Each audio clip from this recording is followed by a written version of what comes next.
Ideja kausā pieteicāmies 2011. gadā ar ideju Mighty Engine. Ideja bija sekojoša, ka ir pasaulē tik daudz dažādu ierīču, mobilo telefonu, datoru, planšetdatoru. Un, ja tu esi spēļu izstrādātājs, tas cilvēks, kas programmē to spēlīti, tad tev katrai no šīm ierīcēm ir jāveido tā viena spēle vairākas reizes. Tas ir vienreiz uz iPhone, vienreiz uz Androida. Tas būtībā ir divreiz viens un tas pats darbs. Un, ko mēs izdarām, mēs samazinām to darbu un tu vari to izdarīt vienreiz. Man personīgi tā bija jau 4. reize, kad es pieteicos, bet visas iepriekšējās reizes nekur tālāk netiku. Un šoreiz man jau bija tāda sajūta, ka būs. Un kāpēc būs? Tāpēc, kad mēs jau pie tās idejas sākām strādāt. Jau gan pieteicāmies un tajā pašā laikā sākām meklēt klientus un prasījām, vai tas, ko mēs darām, tiešām kādam ir vajadzīgs. Un arī bija gan braucieni uz ārzemēm, gan dažādas Skype sarunas.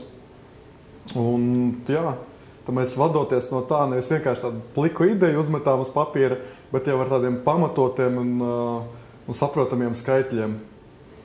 Un jā, tā kā pats ideja kauss iet 3 mēneši, manuprāt, tad mēs jau bijām paspējuši noslēgt tajā laikā jau vienu sadarbības līgumu ar ļoti lielu spēļu izdevēju. Un, manuprāt, ideja kauss ir pats galvenais nevis tā nauda, ko tu dabū, jo naudu tu vari dabūt dažādos veidos, bet tā sabiedrība, kur tie iekļūst. Jo apkārt tev ir, ja es nemaldos, bija 2. kārtē 180 dalībnieku, un tad tur beigās tik 15. Tad visi tie dalībnieki centās realizēt savu ideju, un viņu acīs un viņu darbos varēja redzēt, ka viņiem darās, un tas tevi parauj līdzi, tas tevi ļoti motivē kaut ko darīt. Ja tu sēdēsi, skatīsies televizoru, rakstīsi sliktus komentārus TV netā, diemžēl tu neattīstīsi savu biznesu. Savukārt, esot ar tādiem ideju kausa dalībniekiem, tas tevi ļoti parauj uz priekšu. Tad ir tā, ka gājas dažādi, kā pa kalniem, pa lejām, bet visumā esam auguši, un drīz būsim 10 cilvēki, kas jau tur darās tajā virzienā.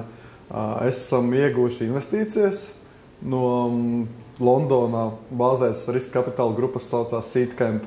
Un mums ir daudz un dažādi partneri sadarbības, kas ir Krievijā, Somijā, respektīvi Lielbritānijā un ASV.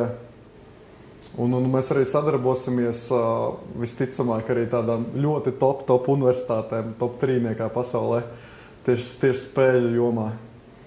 Gan sēdēt pie televizora, gan sēdēt uz beņķa, vajag to sitienu pa pēcpusi.